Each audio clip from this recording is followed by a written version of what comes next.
Hello and welcome to Health Affairs This Week. I'm your host, Jeff Byers. We're recording on November 12th, 2024. Before we begin the show, a couple things on the podcast front. A Health Podyssey, which is our podcast where Editor-in-Chief Alan Weil talks to researchers and more. We just published our 200th episode. That's very exciting. 200th episode in 4 years.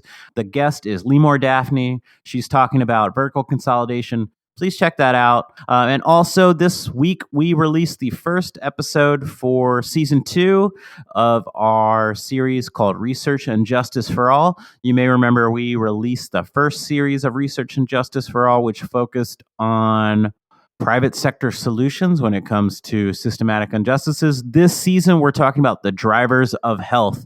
Check that out. You can get that in the Research and Justice for All feed or the Health Podyssey feed. And on November 20th, we are hosting a journal club with John Balblis for Health Affairs Insiders on nursing home stability and funding challenges. Insider is our membership program where you can get exclusive access to events and premium newsletters. And with that, this month, November, is National Family Caregivers Month. And this month, HHS finalized the physician payment rule for 2025, which has some policies related to primary care, preventative services, and family caregivers. To discuss, I'm joined by Jason Resendez, President and CEO of the National Alliance for Caregiving. Jason, welcome to the program. Thanks for having me. Yeah, so Jason, you have been in the DC area for quite some time, right? That's right, about 20 years. Yeah, so where do you think, I'm asking this question because I'm just curious, where do you think the Northeast begins? Where do I think the Northeast begins? I think right on the Maryland line for me. I moved to DC from Texas thinking that it was a good middle ground between the North and the South. And I kind of still think that weather-wise. Okay, so you think Maryland's Northeast? Yeah. Where do you put DC in there? I put DC in the category of the District of Columbia. We're our own thing. Spoken like a pragmatic, media-trained individual. Thank you. Well, with that, tell me about your organization for those that aren't in the know. Sure. So the National Alliance for Caregiving is a system change organization really focused on driving recognition and visibility of America's more than 53 million family caregivers. We do that through leading agenda-setting research, through developing cross-sector partnerships, and championing policy change to uplift and support America's family caregivers, who are really the most under-recognized extension of our nation's healthcare system. There are over 53 million Americans providing ongoing complex care in this country for loved ones living with a serious illness, who are aging, or who have a disability. And we do so little to recognize and support that essential labor. So our organization is focused on changing that landscape in support of family caregivers. Thanks for providing that context. So I know you wear many hats. So putting on your policy analyst hat, looking to the physician fee schedule. We can't get into all 3,000 pages, but what are some of the biggest things that struck you from a caregiver's perspective? Yeah, absolutely. So about 20 pages of those 3,000 pages are focused on changes in how Medicare will support family caregivers.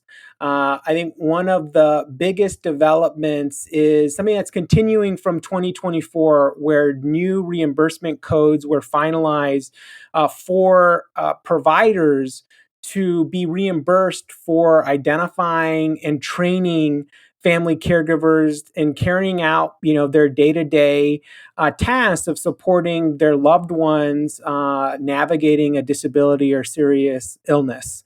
Those initial codes were oriented towards what we call activities of daily living and instrumental activities of daily living. Those are things that as a disease progresses or as someone gets older over time, we're less able to do independently. So think about, moving from the bedside to the bath, preparing meals, managing managing medication, sort of all these things that we take for granted that become harder to do in the presence of a serious illness. Medicare recognized how essential that role was in helping to manage chronic disease. And so they introduced payment codes so that providers who are already doing this work can be reimbursed for that.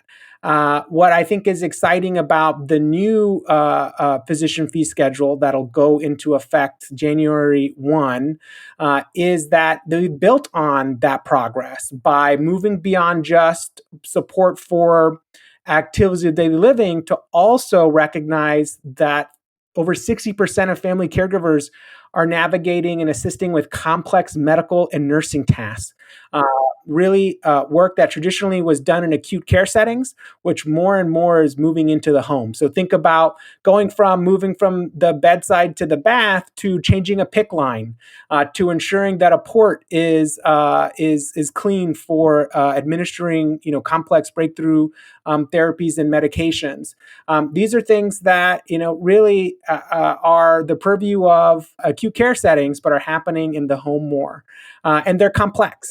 And over 60% of family caregivers are navigating in that. So now I've extended reimbursement to include these, what CMS calls direct care related tasks. So that's really exciting because it's really widening the aperture. Really, I think about it as CMS seeing more and recognizing more of the contributions of family caregivers across the care spectrum and their responsibilities. We've also seen that they provisionally added telehealth. So caregiving training services can be performed via telehealth. That is a change from 2024. Now, this is just provisional. This takes congressional action to expand the telehealth flexibilities introduced during the public health emergency. But while we're in this kind of limbo phase, caregiver training services can be delivered through telehealth. And then third was they provided some clarification around the use of caregiver assessments, which is really critical for providers to be reimbursed in order to assess caregivers for their needs. So as they think about supporting their loved one, it's important for us to think about what are the needs of the caregiver in providing that support. If they're too emotionally distressed or if they are having trouble managing their chronic conditions, that's going to impact how they can support their loved ones. So integrating more standardized and regular use of assessments becomes really critical to ensuring that we can fully support these family caregivers. Okay, great. Jason, I'm curious, and maybe I'm not understanding the implications correctly. So let's say I am taking care of my father who needs help in the home for whatever reason in this hypothetical situation. How does this new payment physician fee schedule relate to the new rules? Am I getting reimbursed, or can I reimburse my time and work into Medicare? I'm not sure how that works, and maybe I'm missing something. Sure. So this is really oriented towards the healthcare provider. That's what I thought. So Okay. if you are, this is really oriented towards in this case, your father's, family physician, geriatrician, registered or nurse practitioner, a physician's assistant that's part of your father's care team. As you develop, or as you and your father and your provider develop a care plan, and the provider recognizes, hey, in order to get quality care for your father, it makes sense for me to ensure that you have training to change a PICC line or to have tips on how to lift your father from the bed to the bath without hurting yourself. That's going to be beneficial to your father's care, and it's also going to be beneficial for your ability to perform those responsibilities. So as part of that care plan, a provider can now say, hey, Jeff needs training. This is the kind of training he needs. Let's provide that either through someone on my team or me myself as a provider, and then that gets reimbursed. Yeah. So I'm a man of a certain age, and so I imagine some colleagues might be thinking about that as their parents' age as well. So thanks for walking us through that. So going back to the physician fee schedule, what is the impact that you think this will have on U.S. caregivers and their patients? Yeah, well, we know that there are millions of caregivers who are in these situations of providing complex ongoing care. We know from our research with AARP caregiving in the US that over 60% of caregivers are performing complex medical and nursing tasks. Yet around 70% have never had a conversation with a provider about how to carry out those tasks. So there's a big gap between the roles that family caregivers are taking on now and the support that they get from the health system in carrying out those roles.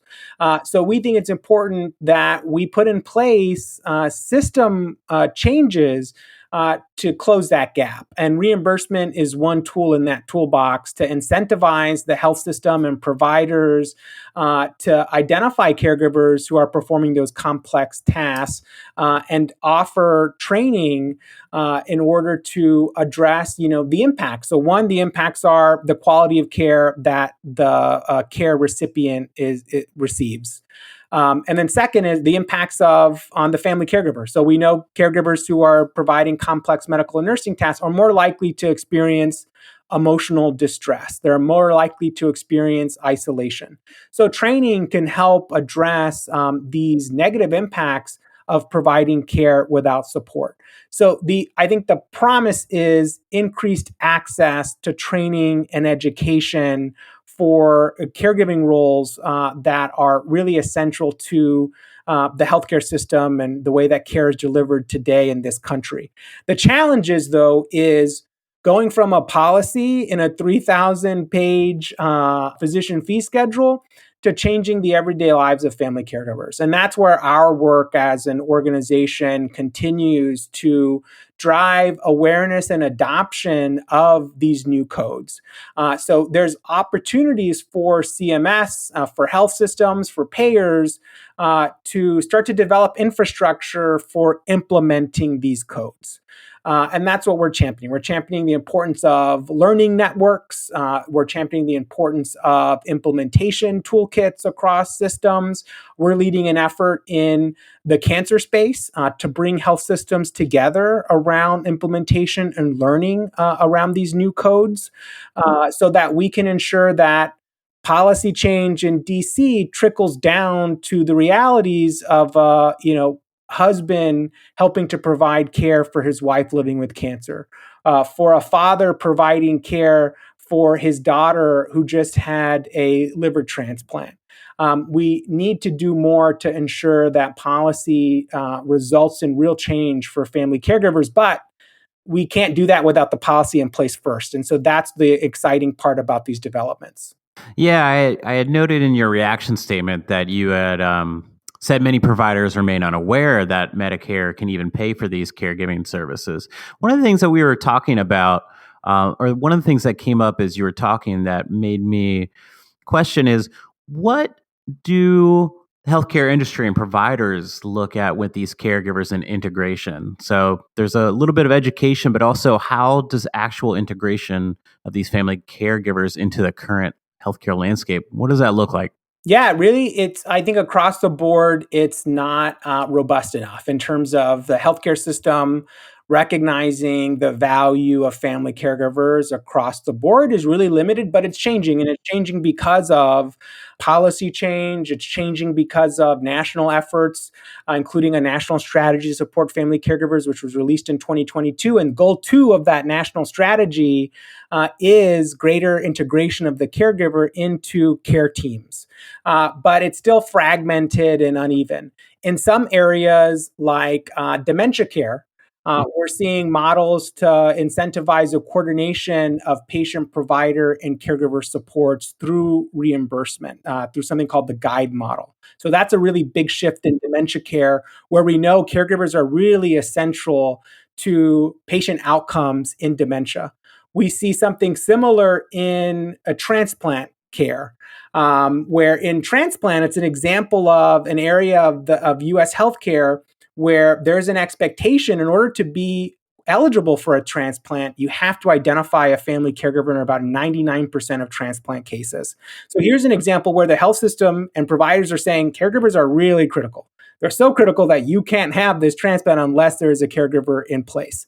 Yet support for those caregivers after identification is really fragmented. And one of the issues that we've heard from transplant centers and providers is that we have limited resources to engage and train family caregivers. So again, this policy development offers an opportunity to address that capacity issue and put in place the environment for more providers and systems to recognize and integrate family caregivers. Now, there's so much more that needs to be done because in a lot of respects, it's a plumbing situation, right? You can have the reimbursement there, but you have to also develop a care plan, document that care plan. So there's a movement around better integrating caregivers into electronic health records of beneficiaries and patients so that we could better coordinate this care delivery and support. So it's a really multifaceted issue, but one where we're starting to see incremental progress in the right direction. Jason, thanks for outlining that. One of the questions I had for you, there seems to be some, as I'm understanding of what you're saying, there seems to be some underlying tension of trying to get more resources and training to family caregivers and the integration into the hospital landscape for these family caregivers may be a little bit fragmented. Is there a concern that relying more on family caregivers shifts the cost and burden of healthcare labor and labor to the family? Am I reading that right? Yeah, there's definitely a concern, but I think the underlying reality that we have to keep in mind is that we are already reliant on family caregivers, right? Regardless of having this training in place or supports and reimbursement, this care is being delivered and supported by a population of family caregivers that is larger than the state of California, that collectively contribute over $600 billion annually in unpaid care to our country. So there is tension, but advancing policies like reimbursement for caregiver training services at least moves us in the direction of formally recognizing those contributions and start to put in place infrastructure for supporting and helping folks carry out the roles that they'll be carrying out regardless in a more structured and supported way. Now, we can't, that's not sufficient, right? We have to keep building on that recognition to do more investment in the family caregiver. And that's where we see some policy change. And the guide model, which I mentioned earlier, is a great example where we're not just looking at training for the family caregiver in service of the patient.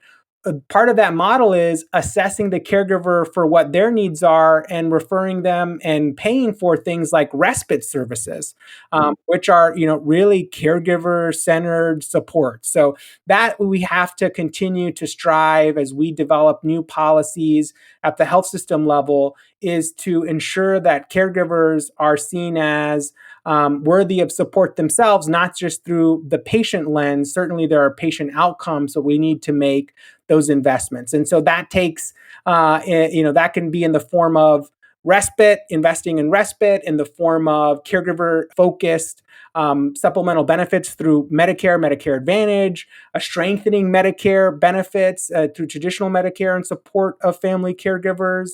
And then beyond that, looking at, larger policy issues like paid family and medical leave, right? 60% of family caregivers are providing care while also working, needing to take time away from work in order to navigate care for someone living with Alzheimer's or cancer or recovering from transplantation. And that has really negative effects when you don't have in place protections and paid leave to do that. So there's so much more that we can do to recognize that role. But I think we're on an upward trajectory in terms of the system really starting to see the value of investing in family caregivers. It's going to be a balancing act. And that's where vigilance and engaging with family caregivers themselves becomes really important so that we are not tipping the scales and continuing to exploit and just rely on caregivers without also investing in their futures and in support for them today. Great. So, Jason, I think you were reading my notes because I was going to ask you about what policies we may further explore, but it seems like you kind of addressed a lot of that. So, for our DC listeners, you'll be at an event next week. Is that right? Or can you tell us about like if anyone's interested in the DC Metro and the DMV area? Sure. And we are hosting our second annual Caregiver Nation Summit, which will bring together leading voices across the care continuum, across aging, disability, patient advocacy, to envision what the future of care can look like when we prioritize the needs of family caregivers. So we'll be hearing from folks like Governor Michelle Lujan Grisham, who's done some amazing work in New Mexico to build care infrastructure, a beautiful care story herself. We'll be hearing from Dr. Meena Shashamani, the director of the Medicare program, about many of the changes we talked about today, from caregiver policymakers like Senator Shelley Moore Capito of West Virginia, who's been a big proponent of the national strategy and support for dementia caregivers, and from family caregivers and storytellers like Yosimar Reyes, who has documented on his Instagram his journey caring for his grandmother over the last couple years. And folks can join virtually. We have a virtual option. Happy to share that link. And it's, I think, a really great opportunity to take stock of where we are, where the care movement is heading into a new administration and a new Congress. Yeah. So what's the date of that and where can people find more information about that? It's on November 20th and there's a virtual option. Folks can learn more and register for the live stream at caregivernationsummit.org to find out more. Fantastic. Jason, it was a pleasure having you on the show. To you, the listener, thanks for listening to Health Affairs This Week. If you enjoyed this episode, please send it to the family caregiver in your life. Thanks, and we look forward to seeing you next week. Bye. Thanks for having me.